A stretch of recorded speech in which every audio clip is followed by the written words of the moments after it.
Have you ever watched someone challenge not just earthly authority, but the very fabric of divine power itself? Picture this: a lone figure standing against an empire's religion, weaponless except for an unshakable conviction that would either vindicate him or destroy him completely. What drives a person to stake everything on a single moment of truth?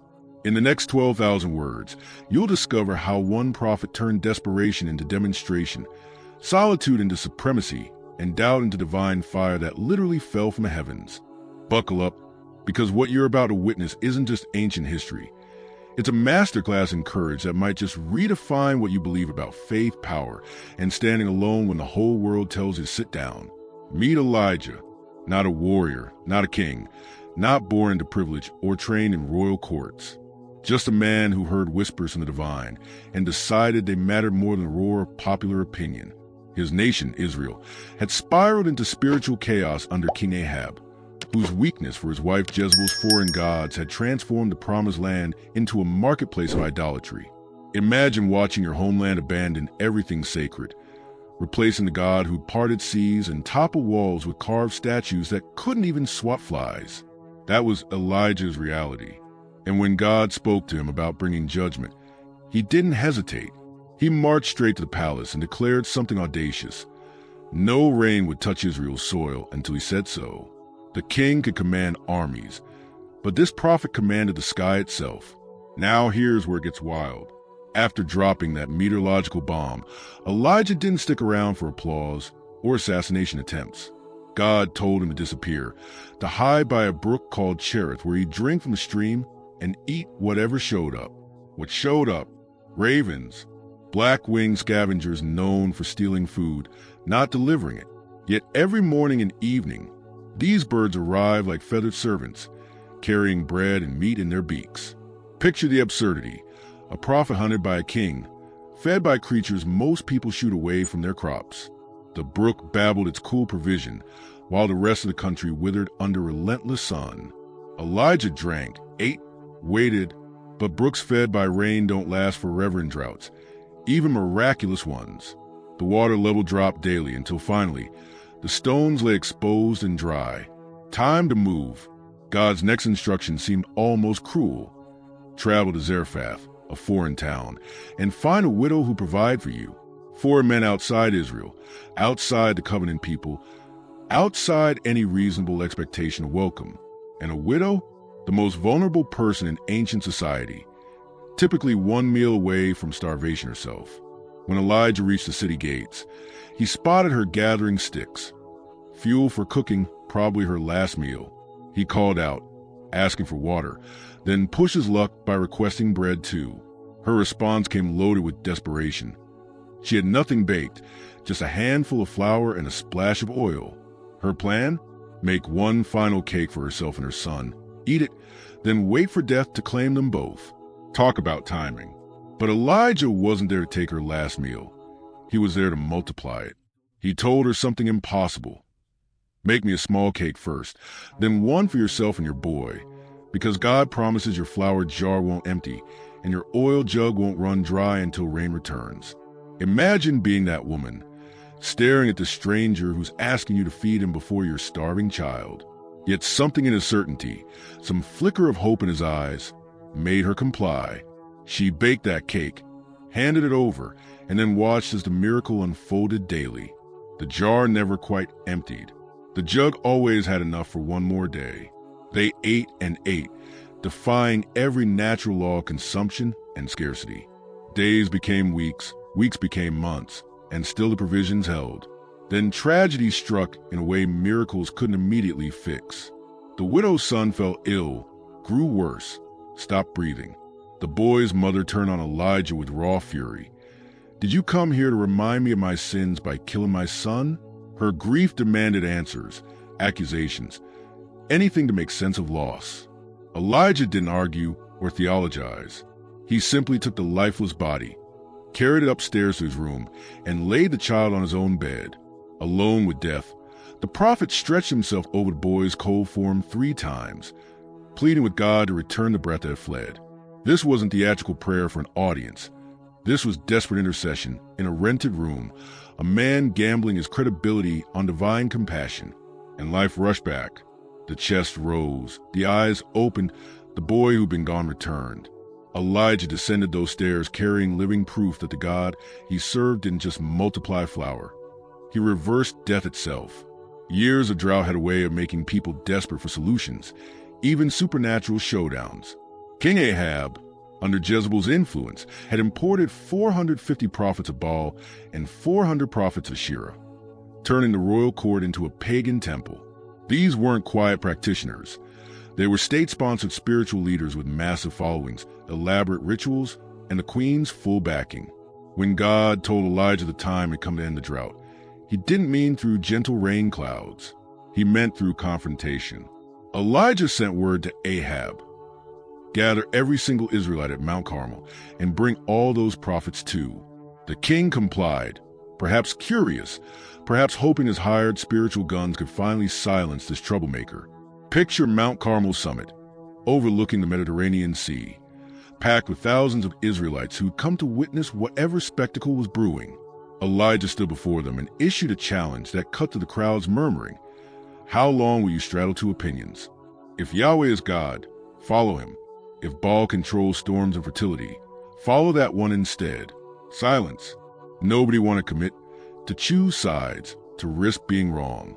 So Elijah proposed a test that would eliminate ambiguity. Bring 2 bulls, he said. The Baal prophets can prepare one, I'll prepare the other.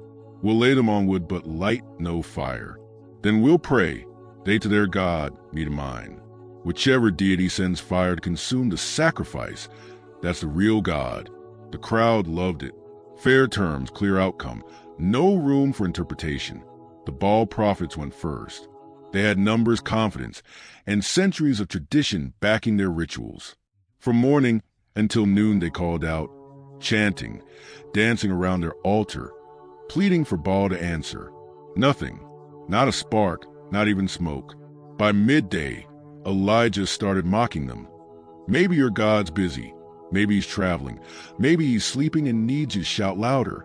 So they did. They screamed themselves hoarse, cutting their own flesh with swords and spears until blood ran down their bodies, mixing with sweat and desperation. They prophesied frantically through the afternoon, right up until evening sacrifice time. Still nothing. No voice, no fire, no response. Their God was either absent, imaginary, or indifferent. Now came Elijah's turn. He started by repairing Yahweh's altar that had been torn down. 12 stones representing Israel's 12 tribes, a reminder of covenant identity. He dug a trench around it, arranged the wood, cut the bull into pieces, and laid everything out properly. Then he did something nobody expected. He ordered servants to fill 4 large jars with water and pour them over the sacrifice. They did it 3 times until water drenched everything, the meat, the wood, even filling the trench around the altar. Why make it harder? Because there could be no question, no accusation of trickery, no possibility of hidden embers. When fire came, everyone would know its source. Elijah stepped forward and prayed. No theatrical shouting, no self-mutilation, no desperate marathon of repetition. Just a straightforward appeal. God of Abraham, Isaac, and Israel, demonstrate today that you're the real God in Israel and that I'm your servant acting on your word. Answer me, so these people know you're turning their hearts back to yourself. That's it. Short, direct, confident. And heaven responded with overwhelming force. Fire descended, not gentle flame, but consuming inferno, devouring the sacrifice, the wood, the stones, the dust, and even evaporating the water in the trench. The crowd dropped face first to ground, crying out in unified realization, Yahweh is God. Yahweh is God. The debate was over. Baal had 850 prophets and couldn't light a match. Yahweh had 1 prophet and sent fire that ate rocks. But here's where the story takes an unexpected turn that reveals something crucial about even the strongest among us. After commanding the execution of the false prophets, after praying down rain that ended 3 years of drought, after running supernaturally ahead of the king's chariot all the way to Jezreel, Elijah received a message. Queen Jezebel, furious about her dead prophets, sent word, "By this time tomorrow, you'll be as dead as they are, And this man who'd faced down hundreds, who called fire from the sky, who'd outrun horses, he ran for his life. He fled south into the desert, collapsed under a tree, and begged God to let him die. The contrast is staggering. Public victory versus private despair. Supernatural courage versus human fear. Fire from heaven couldn't prevent the darkness of depression. An angel woke him twice, providing fresh-baked bread and water, telling him to eat because the journey ahead demanded strength.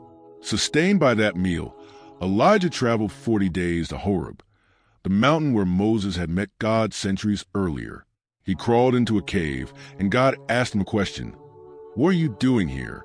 Elijah's answer revealed his breaking point. He'd been zealous for God while Israel abandoned the covenant, destroyed altars, killed prophets. Now he was the only one left, and they wanted him dead too. God told him to stand on the mountain. Then came displays of raw power, wind that shattered rocks, an earthquake, fire. But God wasn't in any of those dramatic manifestations. After the fire came a gentle whisper, and that's where Elijah heard the divine voice most clearly. God's response was a rebuke, but redirection. He gave Elijah new assignments, including anointing his successor Elisha, and provided encouragement. 7,000 in Israel haven't bowed to Baal. You're not alone. You're not finished. Your story isn't ending in a cave. The prophet who brought fire now needed the quiet whisper of renewed purpose. Eventually, Elijah's earthly journey concluded not with death, but with spectacle. A chariot and horses of fire separated him from Elisha, and Elijah ascended to heaven in a whirlwind, his mantle falling to the one who'd follow. So what does a prophet who lived millennia ago teach us today? That courage isn't the absence of fear, but the decision to act despite it. That isolation and depression can follow even mountaintop victories. That God provides in the wilderness, speaks in whispers, and doesn't abandon us when we break. That standing for truth sometimes means standing alone, but never truly alone. Elijah faced odds of 850 to 1, and won, because he knew the one he served outweighed the many who opposed him. His faith wasn't fearless. It was faithful despite fear. If this story stirred something in you, if you're hungry for more narratives that challenge conventional thinking and reveal timeless truths, you're in the right place. Every video on this channel dives deep into accounts that showcase extraordinary courage, supernatural intervention, and lessons that translate directly to modern challenges. Don't let this be a one-time encounter. Subscribe, hit that notification bell, and share this with someone who needs to remember that even when you're outnumbered, discouraged, or hiding in a cave, your story isn't over. The same God who sent fire for Elijah sends strength for you. Join us next time as we uncover another journey that'll make you see faith, power, and purpose through completely new eyes.